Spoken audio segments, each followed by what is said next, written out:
যাপনও করেছেন। ভোর থেকে ওই এলাকা এবং আশপাশের সংযোগ সড়কগুলো লাখ লাখ নেতাকর্মী ও সমর্থকে কানায় কানায় পরিপূর্ণ হয়ে গেছে। এক্সপ্রেসওয়ের সঙ্গে যুক্ত প্রায় সব সড়কেই মানুষের ভিড় চোখে পড়ার মতো। উৎসাহ উদ্দীপনায় অনেকেই সমগ্র স্থলের আশপাশে কাঁথা ও কম্বল পেতে রাত যাপন করেন। সংবর্ধনা মঞ্চ এলাকা ঘিরে নেতাকর্মীদের অপেক্ষা, উত্তেজনা ও আবেগ যেন উপচে পড়ছে। মঞ্চের চারপাশে ব্যারিকেডের বাইরে ভিড় করছেন হাজার হাজার নেতাকর্মী। অনেকেই ব্যানার, ফেস্টুন, জাতীয় ও দলীয় পতাকা হাতে নিয়ে স্লোগানে মুখর করে তুলেছেন পুরো এলাকা। কেউ কেউ মোবাইল ফোন হাতে নিয়ে অপেক্ষা করছেন সেই ঐতিহাসিক মুহূর্তের, যখন দীর্ঘদিন পর স্বদেশের মাটিতে পা রাখবেন তারেক রহমান।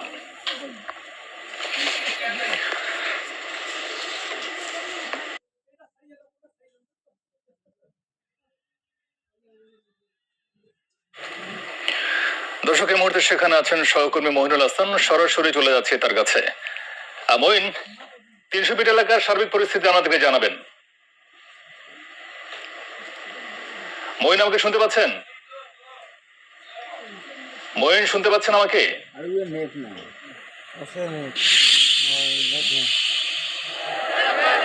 হ্যালো, মহিন, শুনতে পাচ্ছেন আমাকে? ৩০০ ফিট এলাকার সার্বিক পরিস্থিতি আমাদেরকে জানাবেন।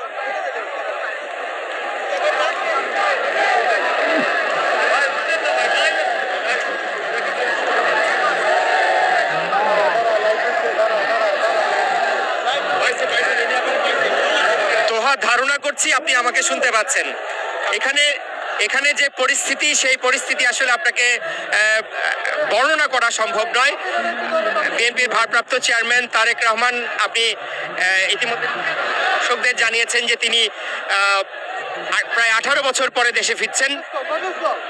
তার এই স্বদেশ প্রত্যাবর্তনকে ঘিরে বিএনপি নেতা কর্মীদের যে উচ্ছ্বাস, সারা বাংলাদেশের যে নেতা কর্মীদের যে উচ্ছ্বাস, দীর্ঘদিনের যে প্রত্যাশা, প্রতীক্ষা, তার একটি প্রতিফলন আমরা এই পূর্বাঞ্চলের ৩০০ ফিটের যে সম্বর্ধনা মঞ্চ বা সম্বর্ধনার যে আয়োজন, সেখানে আমরা দেখতে পাচ্ছি। নিশ্চয়ই আপনি দেখতে পাচ্ছেন যে আমার পেছনে যে মঞ্চ করা হয়েছে, এই মঞ্চ একেবারেই প্রস্তুত।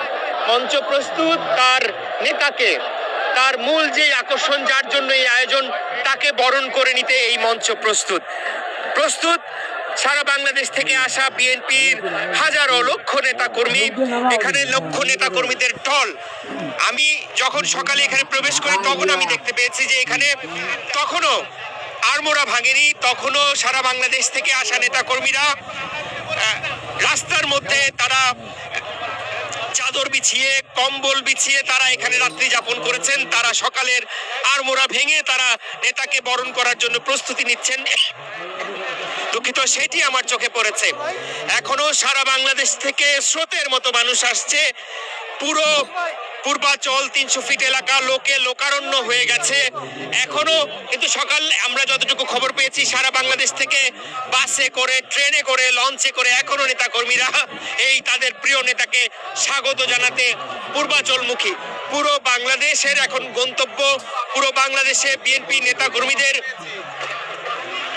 গন্তব্য যেন এখন হয়ে উঠেছে ঢাকার এই পূর্বাচলের ৩০০ ফিটের এই সম্বর্ধনা মঞ্চ।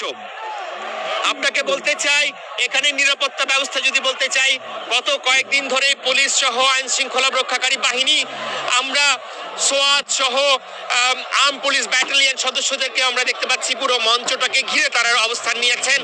অন্যান্য আইন শৃঙ্খলা রক্ষাকারী বাহিনী, র্যাবের সদস্যদেরকে আমরা দেখতে পাচ্ছি। একেবারে নিশ্চিদ্র নিরাপত্তা ব্যবস্থা নেওয়া হয়েছে এই আয়োজনে কোনো ধরনের বিশৃঙ্খল পরিস্থিতি যাতে কেউ সৃষ্টি না করতে পারে, সেই জন্য তারা একেবারে সদা প্রস্তুত রয়েছে। এছাড়াও বিএনপির নিজস্ব যে নিরাপত্তা বাহিনী, সিএসএফ, চেয়ারপারসন সিকিউরিটি ফোর্স, তারাও এখানে অবস্থান নিয়েছেন। তারাও মঞ্চ ঘিরে অবস্থান নিয়েছেন। তারাও শৃঙ্খলা বজায় রাখার চেষ্টা করছেন। এছাড়া বিএনপির পক্ষ থেকে কয়েক হাজার নেতা স্বেচ্ছাসেবকদের এখানে দায়িত্ব দেওয়া হয়েছে। তারাও অবস্থান করছেন যাতে কোনো ধরনের বিশৃঙ্খল পরিস্থিতি না হয়। তারপরেও নেতা কর্মীদের যে উচ্ছ্বাস, সেটি আপনাকে বলে বোঝানো যাবে না।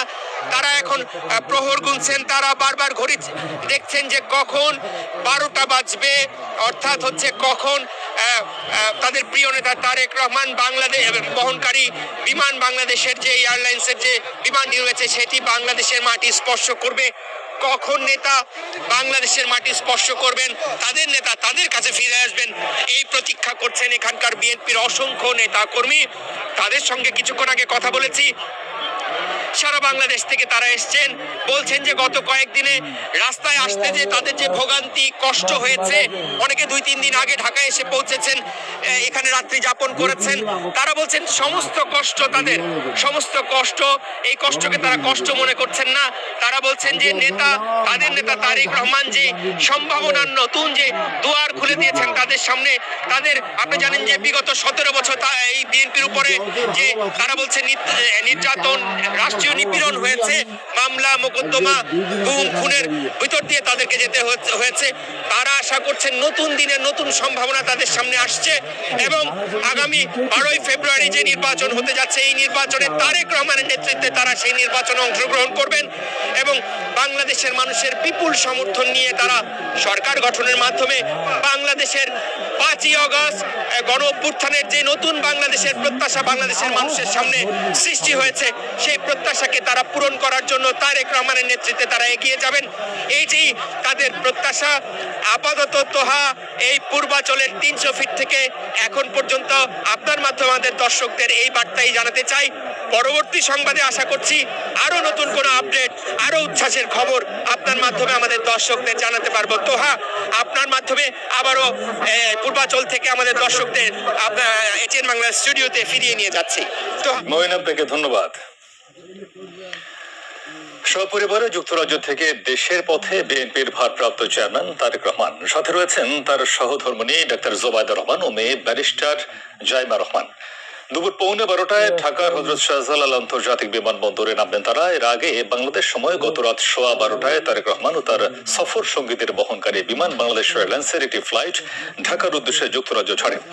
রাত 9:30 নাগাদ তিনি লন্ডনের হিথ্রো বিমানবন্দরে পৌঁছান। তারেক রহমানকে বহনকারী ফ্লাইটটি সকাল 11:45 হযরত শাহজালাল আন্তর্জাতিক বিমানবন্দরে অবতরণের কথা রয়েছে।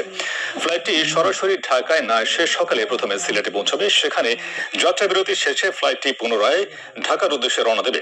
সবকিছু ঠিক থাকলে বেলা 11:20 তারেক রহমানকে বহনকারী বিমানটি ঢাকার হযরত শাহজালাল আন্তর্জাতিক বিমানবন্দরে অবতরণ করার কথা রয়েছে। এদিকে তারেক রহমানের আগমনকে কেন্দ্র করে ঢাকা ও সিলেটে বিএনপির নেতাকর্মীদের মধ্যে উৎসবের আমেজ বিরাজ করছে।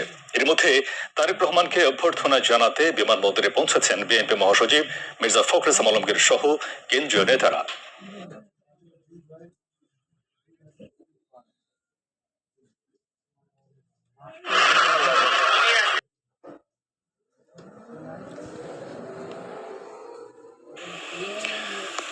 তারেক রহমানের স্বদেশ প্রত্যাবর্তনকে ঘিরে 300 ফিটে সংবর্ধনায় যোগ দিতে রাজধানীর 4 প্রান্ত থেকে বিএনপি নেতা কর্মী ও সমর্থকদের স্রোত নেমেছে বিমানবন্দর সড়কে। এই মুহূর্তে খিলক্ষেত এলাকায় আছেন সহকর্মী ইয়াসিন রানা। এবার যুক্ত হচ্ছি তার সাথে। প্রথমে যাচ্ছি আমরা মুশফিকের কাছে, সেখান থেকে আমরা জানবো বিমানবন্দর এলাকার সার্বিক পরিস্থিতি। মুশফিক, বিমানবন্দর এলাকার এখনকার পরিস্থিতি কি আমাদেরকে জানাবেন?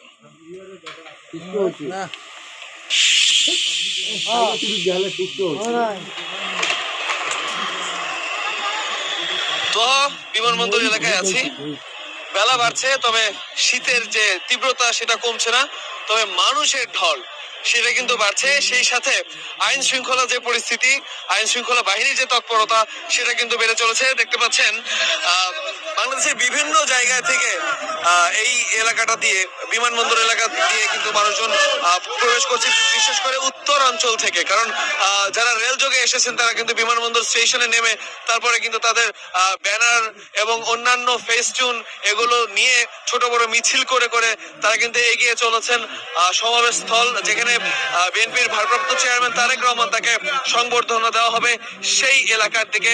দেখতে পাচ্ছেন আসলে বিমানবন্দর এলাকার যে অলিগলি সেখানেও কিন্তু মানুষের ছেয়ে গেছে। আইন শৃঙ্খলা রক্ষাকারী বাহিনী তারা যথেষ্ট চেষ্টা করছেন যে এই এলাকাটা অন্তত পক্ষে ফাঁকা রাখার জন্য, কারণ এখান দিয়ে যখন তারেক রহমান বেরোবেন তার গাড়ি বহন নিয়ে, তখন যাতে কোনো ধরনের কোনো অসুবিধা তাদেরকে পড়তে না হয়। আমি একটু দেখাতে চাই, কোনো অলিগলি কিন্তু আসলে ফাঁকা নেই, সব দিকেই লোকে লোকানোর